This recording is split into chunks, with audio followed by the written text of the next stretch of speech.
sir. My name is Shainami Gomez Bandico. I am a member of Group 10, and the topic is all about related to human behavior in organization. Human behavior in organization is all about study of both groups and individual performance and activity in organization. The area of the study examines human behavior in a work environment and determine its impact on job structure, performance, communication, motivation, and leadership. So, Maslow Hierarchy of Needs, of course, by Abraham Maslow. This is the topic that assigned me to report. Maslow Hierarchy of Needs is a motivational theory in a psychology, comprising a 5 model of human needs. First is psychological needs. Second, safety needs. Third, love and belonging needs. Fourth, esteem needs. Fifth is self-actualization needs. Self-actualization needs is all about desire to become the most that one can be. Esteem is all about respect, self-esteem, status, recognition, strength, and freedom. Love and belonging is all about friendship, intimacy, family, sense of connection. Safety needs is all about personal security, employment, resources, health, and property. Psychological needs is all about air, water, food, shelter, and clothing reproduction. Abraham Maslow was an American psychologist who in 1943 published his Hierarchy of Needs to explain human motivation. He considered the 5 needs: psychological, safety, love and belonging, esteem, and self-actualization, and he put them in the shape of a pyramid. Maslow placed these needs in order for one to be realized, for the next to happen, beginning with the foundation and safety, and eventually reaching the top of the pyramid, to self-actualization, which refers to a person reaching their fullest potential as a human being. Maslow was an supporters and its critics. The main criticism being that his theory is not based on rigorous empirical data, but more on philosophy. However, the theories still serve as a simple framework and helpful reminders that all learners less likely to be successful if their basic needs are not met. Maslow's hierarchy of needs can help focus on what children need and to identify where there are gaps. So first is psychological needs. Psychological needs is all about having the right nutrition, water, access to fresh air, enough rest and exercise. That is a biological requirement for human survival. It because if these needs are not satisfied, the human body cannot function optimally. Maslow considered psychological needs. This is most important as all the other needs. So for example, this is food, water, warmth, and the rest. This is the example of psychological needs. So second is safety needs. Safety needs is about security and feeling safe, physically, emotionally, the needs to have shelter, a home and to save stability in one life. It because this is one of an individual psychological needs are satisfied the needs for security and safety to become silent people want to experience order, predictability, and control in their lives. This can be fulfilled by the family and society. For example, emotional security, financial security, employment, social welfare. This is the law and other freedom for fear social stability, health and well-being. Third is love and belonging needs. Love and belonging needs are to do with other, the social side of feeling that you belong, are connected, love and including. It because after psychological and safety needs had been fulfilled, this is the third level of human needs, is social and involved feeling of belonging, the needs for interpersonal relationship, motivation, behavior. For example, this is friendship, trust and acceptance receiving and giving affection of love, affiliated, being part of group like family, friends, and work. That is the example of love and belonging needs. So, this is the shape of the pyramid. As you can see the pyramid, self-actualization is part of self-fulfillment needs. It because self-actualization is all about achieving one full potential, including creative activities. And second is psychological needs. The part of psychological need is esteem needs and belonging and love needs. It because esteem needs is all about prestige and feeling for accomplishment, and belonging and love needs is all about friendship and friends. And last is all about safety. Safety needs and psychological needs is part of basic needs. It because safety needs is all about security, safety, and psychological needs is all about food, water, warmth, and rest. So last is esteem needs. Esteem needs is concerned inner self, having feeling or achievement, being recognized, having power over one life, and being a person different from other person. Maslow hierarchy classified into two categories. Esteem is all about dignity, achievement, mastery, independence. Maslow indicates that the needs for respect of reputation is most important for children and adolescents, and to proceed real life esteem or dignity. Last is all about self-actualization needs. Self-actualization needs is all about to do with achieving one full potential, being creative and finding the specialness of oneself. This is one of the highest level in Maslow hierarchy and refer to the realization of a person's potential, self-fulfillment, seeking personal growth, and speak experience. Maslow 1943 described this level as a desire to accomplish everything. So, example of this is one individual may have a strong desire to become an ideal parent. In other, the desire may be expressed economically, academically, athletically for the others. That is the example of self-actualization. So, from the purely child development stance, all children's development needs are encompassed in Maslow theory. Physical development, emotional development, social development, cognitive and language development, aesthetic. So that's end of my report, and thank you for listening. God bless. Good morning, everyone. I am Christian Tubio Sidilis from Bachelor of Science in Office Administration. My report is all about Douglas MacGregor Theory X and Y. The Theory X and Theory Y are the theory of human work, motivation, and management. They were created by Douglas MacGregor while he was working at MIT Sloan School of Management in 1950s and developed further in the 1960s. MacGregor's work was rooted in motivation theory alongside the works of Abraham Maslow, who created the hierarchy of needs. The two theories proposed by MacGregor describe contracting models of workforce motivation applied by managers in human resource management, organizational behavior, organizational communication, and organizational development. The Theory X, the Theory Y are the theories was created by Douglas MacGregor while she was working in MIT Sloan School Management. Then he developed this for more in 1960s. MacGregor's work was the source of motivation theory along the work of Abraham Maslow, who has created the hierarchy of needs. These two theories was proposed by MacGregor to describe the constructing models workforce motivation by applied by manager in human resources management and organizational behavior, organizational communication, and organizational development.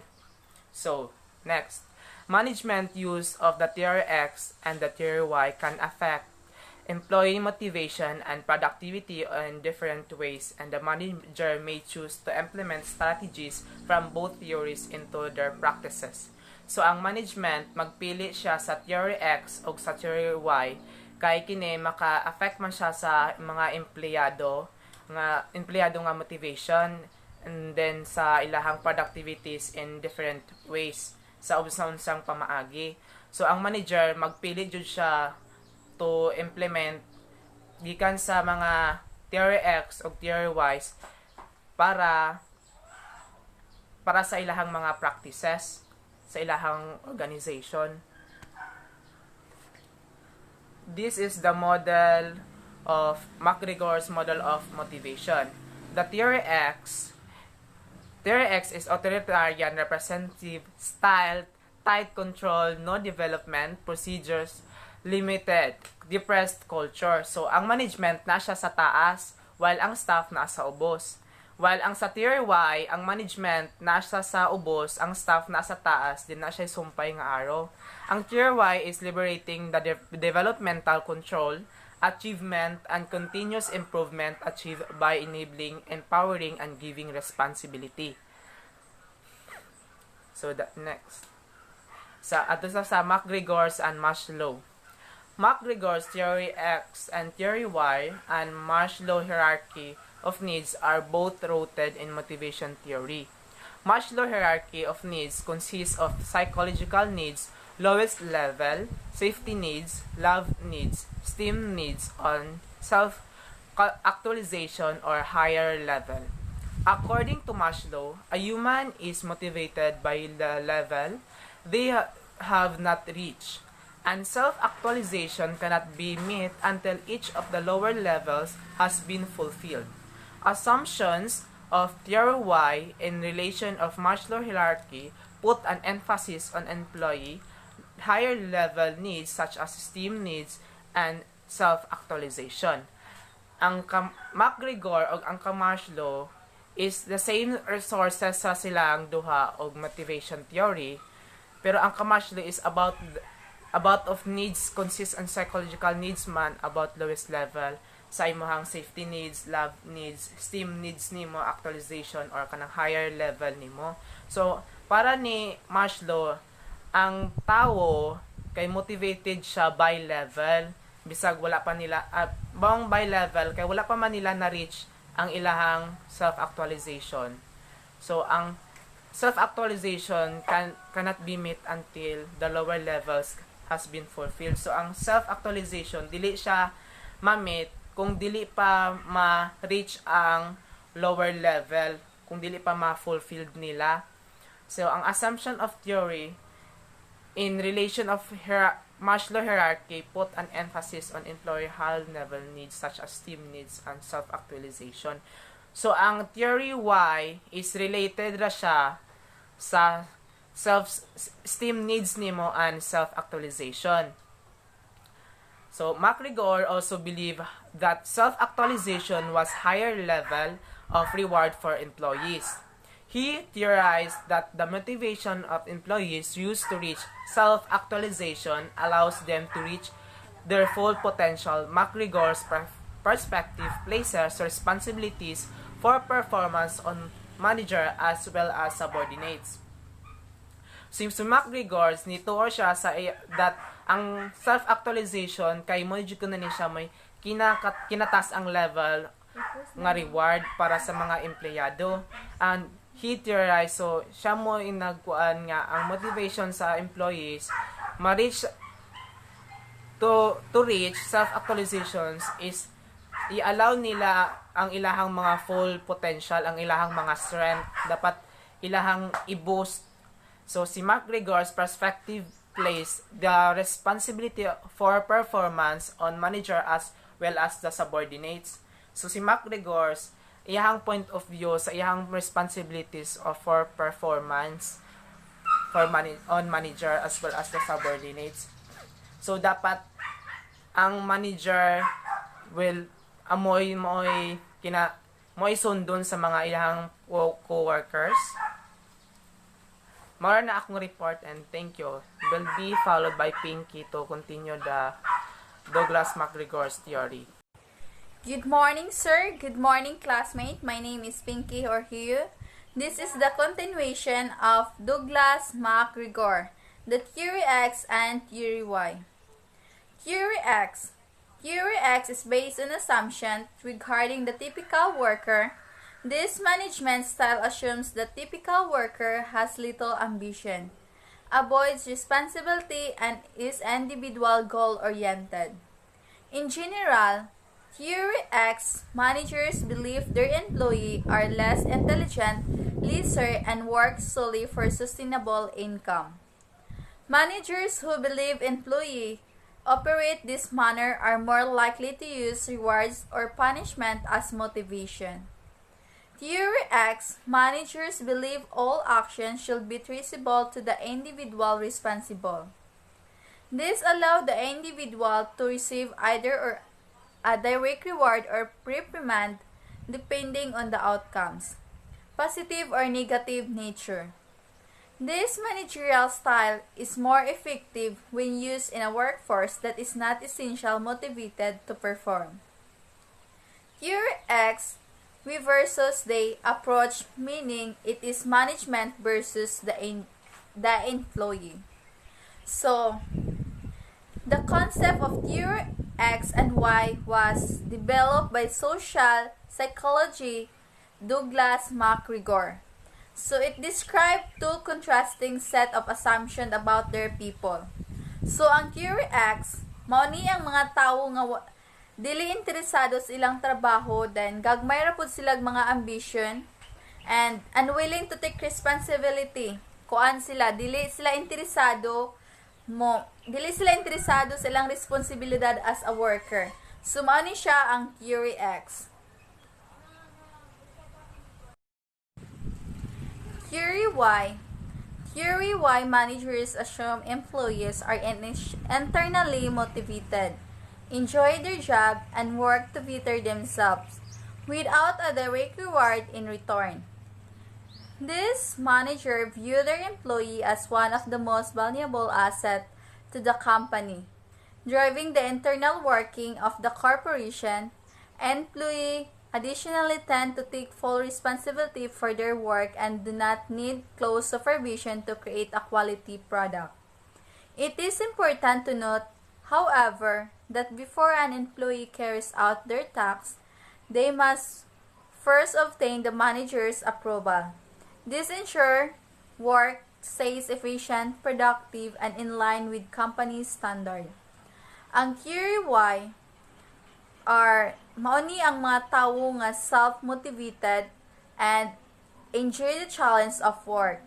Managers with this assumption have a more collaborative relationship with their people and motivate them by allowing them to work on their own initiative. So, giving them responsibility and empowering them to make decisions.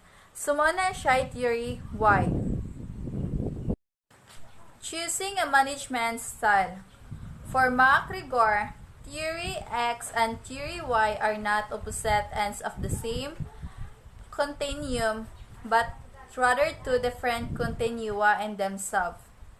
In order to achieve the most efficient production, a combination of both theories may be appreciated.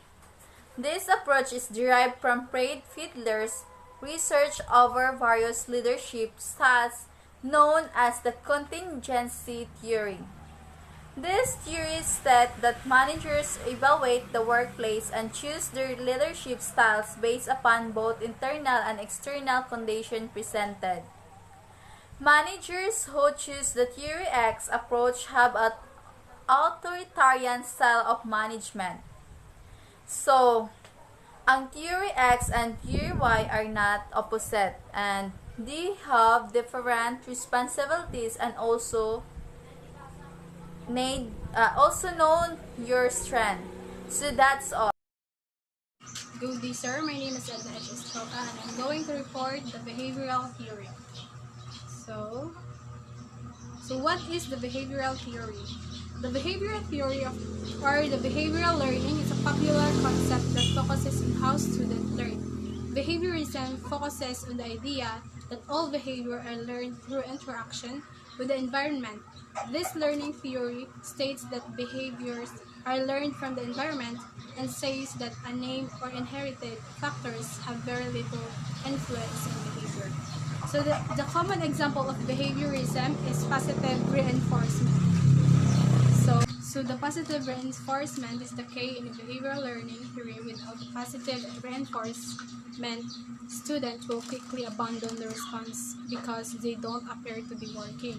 So like example for this is a student gets small. If they get 100% on their spelling test, in the future, students work hard and study for their test in order to get the reward. So ang students motivate to himo or mo work ug maayo para makakuha sila sa reward mo nang ug na kay positive reinforcement na kay makakuha ng motivation nga imong mabuhatanan nga ipahimo nimo.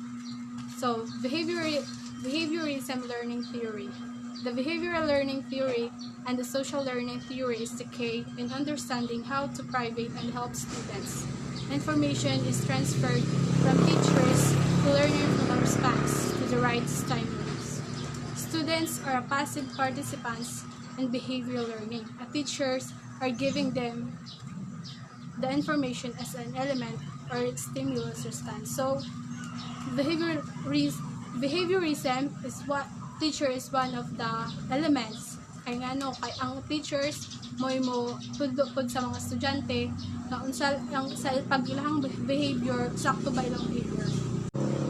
Good day everyone, I am Durali Anhumawad and my topic is a continuation of behavioral theory and Alton Mayus contribute came as part of the Hawthorne study, a series of experiments that rigorously applied classical management theory only to reveal its shortcomings. So, kani si Alton Mayus, siya mo yung nag-contribute aning ginatawag og Hawthorne studies. Then, nag-apply ni siya sa classical management theory and behaviorism and social learning theory. The behaviorism learning theory and the social learning theory stem from similar ideas. The social learning agree with the behavioral learning theory about outside influences on behavior. However, the social learning theory goes a step further and suggests that internal psychological processes are also an influence on behavior. So, when we say behaviorism learning theory and social learning theory, similar ni silang mga ideas. Then, ang social learning kini agree man sa behavioral learning theory kanang about sa mga influences nila. Then, students or individuals may see things being done. But the social learning theory says that internal thoughts impact what behavioral response comes out. Then next is the behavioral management theory. Behavioral management theory is often called the human relations movements because it addresses the human dimensions of work.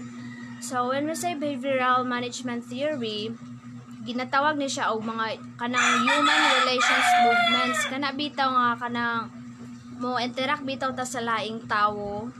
And then, behavioral theorists believe that a better understanding of human behavior at work, such as motivation, conflict, expectations, and group dynamics, improve productivity. So, ang behavioral theorists nito nga ang human behavior makakuan na siya kanang makatabang bitaw para ang tao ma-motivate sa iyang trabaho, sa mga conflict nga makasabot siya, mag-expect siya og mga maayong kagawasan sa iyang work, and kanang interact sa lain tao just like group teams nimo, dayong ma-improve na ang imuhang mga kanang mga imong gipambuhat sa inside the organization. Classical conditioning theory. Classical conditioning theory was proposed by a Russian physiologist Ivan Pavlov.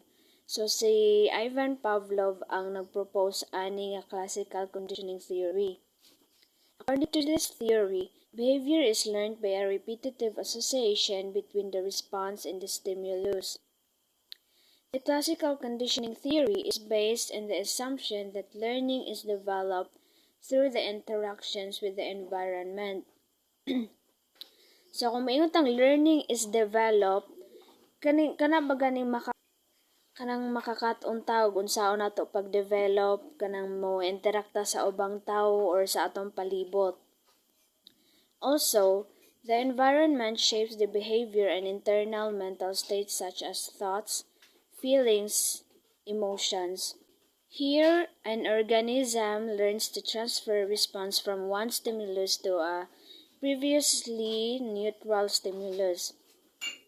Classical conditioning is comprised of 4 elements. So first, unconditioned stimulus or US, which invariably causes to react in a way. So ang unconditioned stimulus kato na siyang kanang ug unsalay imong way sa pag-react. The next is unconditioned response or UR. Takes place when the US is presented. Then third is conditioned stimulus or CS. The object that does not bring about the desired response.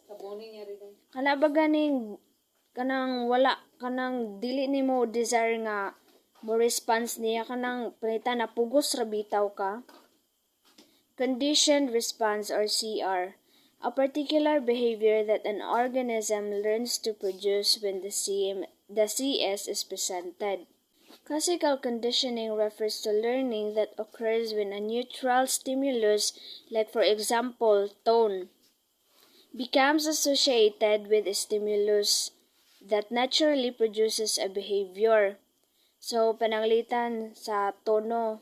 So, kung sa pagsulti nimo kanang imong tono pang business kaayo bitaw, so didto na-apply na nimo tong ginaingon nila nga behavior. Then, after the association is learned, the previously neutral stimulus is sufficient to produce the behavior. So, after nimo ato kinalearn naman to nimo sa katong sa akong example. So, mao na to siya mo-produce na to siya og kanang behavior. Kanang ang iyang result bitaw katong ay mao na nang behavior. Matawag na siya behavior. Then, classical conditioning is a type of learning that happens unconsciously. So, kaning classical conditioning, kato na siyang kanang type of learning bitaw nga wala na lang kakabalo nga nakatuna na dahil nimo ng butanga. When you learn through classical conditioning, an automatic conditioned response is paired with a specific stimulus. This creates behavior. So, through aning classical conditioning, makabalon na ka og unsaon nimo pag-response ang usa ka tawo the way nga makig-istorya kanila, for example like business kanang about sa business, makagkuan ka sa usa ka businessman. So kabalon na ka og unsaon nimo pagsulti sila, kana siya matawag na puna siya og behavior. Operand conditioning theory. Operand conditioning, sometimes referred to as instrumental conditioning. It is a method of learning that employs rewards and punishment for behavior. Through operand conditioning, an association is made between a behavior and a consequence, whether negative or positive, for that behavior.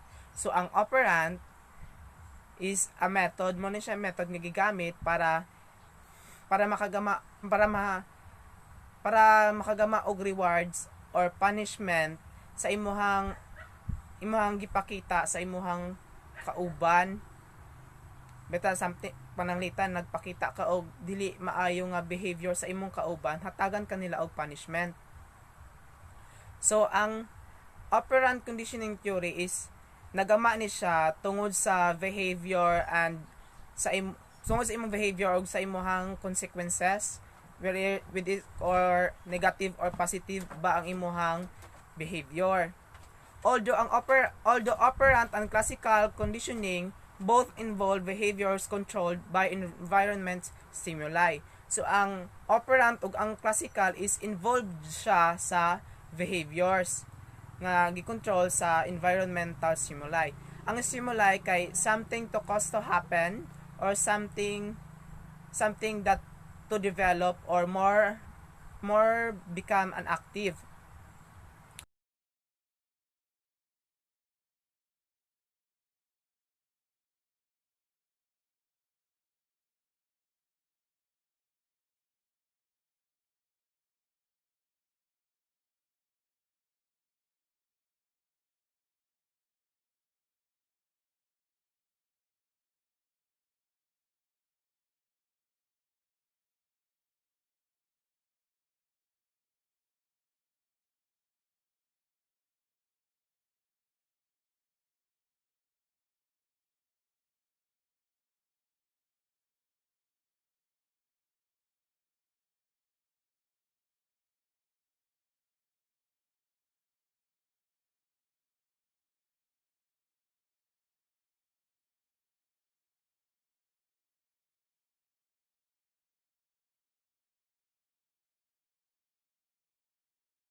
And pitting a puppy.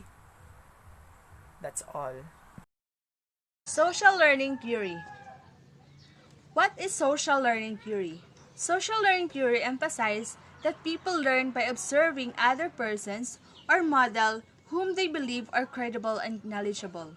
Social learning is a theory of learning process and social behavior which proposes that new behaviors can be acquired by observing and imitating others. So, social learning theory also recognizes that behavior that is reinforced or rewarded tends to be repeated. So, the model behavior or skill that is rewarded is adopted by the observer. So, ang social learning theory is kanang makabalo kag unsang klase nga behavior sa usa ka tawo through observation. For example, makabalo ka ganan ka makabalo between the manager and the employees. So ganan ka makabalo kung sala nang ilang behavior. Kailangan nimo silang obserbahan through their actions o kung sala ilang mga action. Okay, so another pud nga example if ganahan ka makabalo sa environment sa usa ka management no.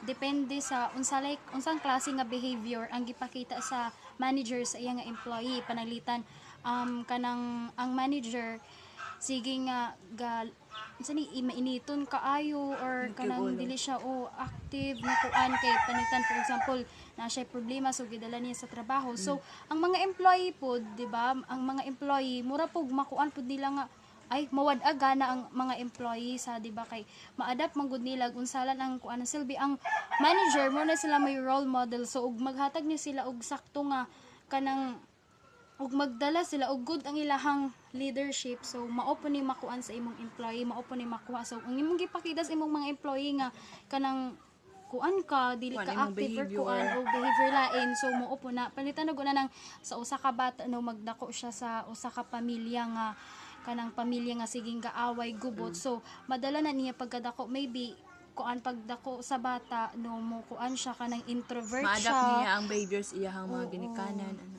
so dili siya kanang kusog kay siya mangaway or dili siya makigkuan sa mga tawo kay tungod na kuan siya na-adapt niya ang kuan ana kay akong pamilya siging ga kuan ana siging gaaway wala na kun dili gubot na laman ba.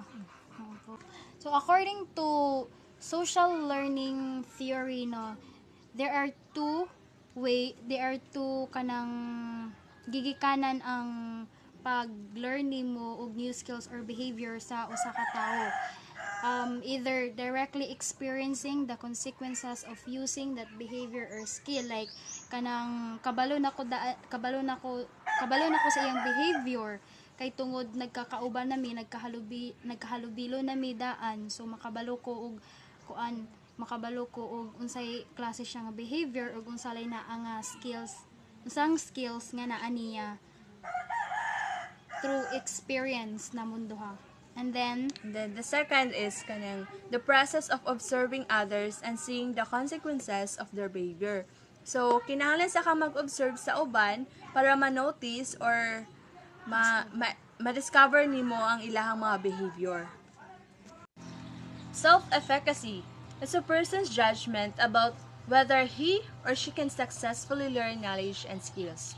Okay, for example, ang usa ka employee, so giorderan siya og task nga angay niyang buhaton, and then naka-kuan siya, naka-encounter siya struggle, so di man jud nato na malikayan maka-encounter tag struggle or challenges, so mura siya ma-down.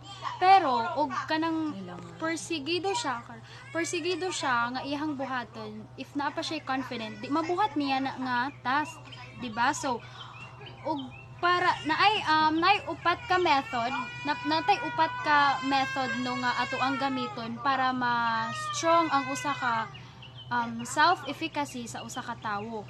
Ang verbal persuasion, logical verification, observation of others, or ginatawag nga modeling, ug ang past accomplishments. So, verbal involves someone convincing another person that they have the capability to perform a task successful. So, ang verbal persuasion mo ani ang words or positive words nga naghatag og motivation para mahimo ang usa ka task nga gihatag or gipabuhat nila sa ilang manager. Oh, like for example, siya ang manager, di ba? Siya ang employee nga siya mo'y natagan og task. So, di ba, ga-struggle to siya nga kuan nga ay basig dili na ko ni mabuhat kay dili na ko kaya, di ba? So, ang verbal persuasion, ang buhaton nako, di ba? So, ako siyang maghatag ko niya nga maghatag og mga words niya nga makapaingon niya nga ay okay kaya din ako petan Jana kuan okay nimo mabuhat nimo ni, di ba? Kay kabalo ko nga kanang kaya na nimo nga kanang naakay ability nga mabuhat nimo na nga kuan, di ba? Kanang mga positive ra nga words nga kanang makamotivate, maka-realize niya nga ay okay dai kayanon dai nako ni nga tas nga gipabuhat nako sa manager. The second one is logical. So it involves perceiving a relationship between a new task and a task already mastered.